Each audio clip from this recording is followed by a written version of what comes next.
এর আগের ভিডিওতে আমরা আলোচনা করেছিলাম সেন্টমায়ার রিঅ্যাকশন সম্পর্কে।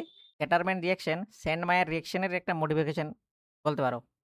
সেন্টমায়ার রিঅ্যাকশন আর গ্যাটারম্যান রিঅ্যাকশনের মধ্যে জাস্ট একটা ডিফারেন্স হচ্ছে, সেটা হচ্ছে ওখানে আমরা সেন্টমায়ার রিঅ্যাকশনে আমরা কপার সল্ট ইউজ করেছিলাম। আর গ্যাটারম্যান রিঅ্যাকশনে আমরা ইউজ করব কপার পাউডার। ঠিক আছে? জাস্ট এইটাই পার্থক্য। তাছাড়া বাকি পুরো রিঅ্যাকশনটাই সেম হয়। ঠিক আছে? ইভেন মেকানিজমটাও সেম হয়। ঠিক আছে? তাহলে এখানে আমরা কি করব? অ সেম ভাবে benzene diazonium chloride in the presence of copper powder. ঠিক আছে?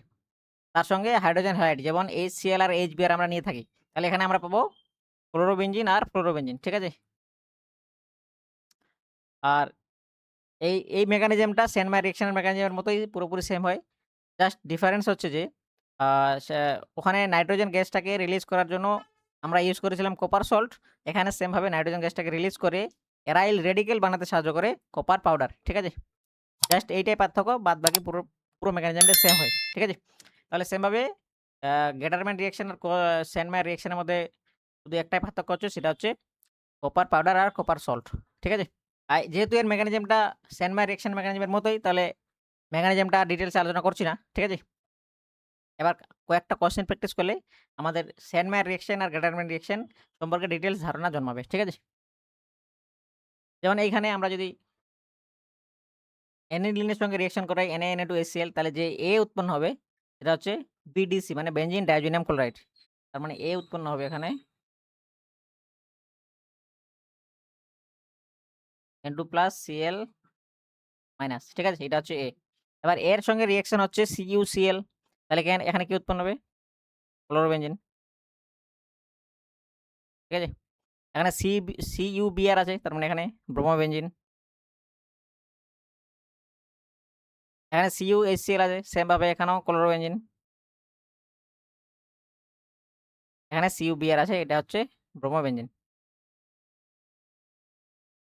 তাহলে আ B আর C হচ্ছে সেন্টমায়ার রিঅ্যাকশন, আর E আর D হচ্ছে গ্যাটারম্যান রিঅ্যাকশন। ঠিক আছে? আ যদি এই রিঅ্যাকশনটা করি, তাহলে এখানে আমাকে সবার ১ম এ বের করতে হবে X। ঠিক আছে? তাহলে SnCl এর সঙ্গে এর রিঅ্যাকশন করলে এখান থেকে উৎপন্ন হয় অ্যানিলিন। এটাকে বলা হয় রিডাকশন রিঅ্যাকশন। ঠিক আছে?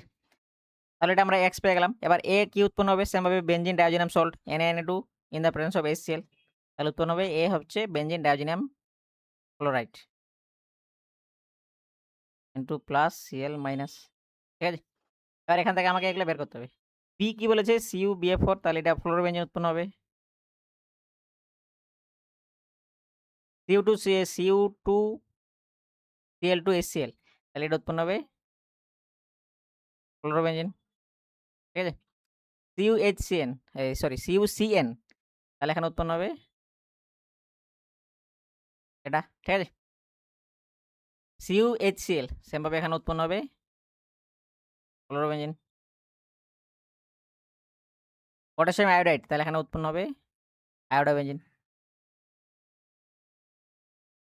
Cu2O H2O, তাহলে এখানে উৎপন্ন হবে, এটা এর আগের ভিডিওতে আলোচনা করেছিলাম, ফেনল। ঠিক আছে? তাহলে খুব সহজ একটা রিঅ্যাকশন। সেন্টমায়ার রিঅ্যাকশন আর গ্যাটারম্যান রিঅ্যাকশন দুটোই সেম, জাস্ট দুটোর মধ্যে পার্থক্য হচ্ছে যে তোমার রিএজেন্টের মধ্যে পার্থক্য। ঠিক আছে? ওটাতে সেন্টমায়ার রিঅ্যাকশনে আমরা ইউজ করি কপার সল্ট যেমন CuCl, CuBr, আর এখানে ইউজ করি আমরা কপার পাউডার। ঠিক আছে? আর দুটো রিঅ্যাকশনের মধ্যে যদি আমি রেট ডিফারেনশিয়েট করতে চাই, তাহলে সেন্টমায়ার রিঅ্যাকশন ইস মোর ফাস্ট দেন তোমার গ্যাটারম্যান রিঅ্যাকশন। ঠিক আছে? গ্যাটারম্যান রিঅ্যাকশন একটু স্লো হয়। ঠিক আছে? জাস্ট এই সমস্ত ইনফরমেশন জানলেই এনাফ, ইজিলি কোয়েশ্চেন করতে পারবে। ঠিক আছে? Thank you so much.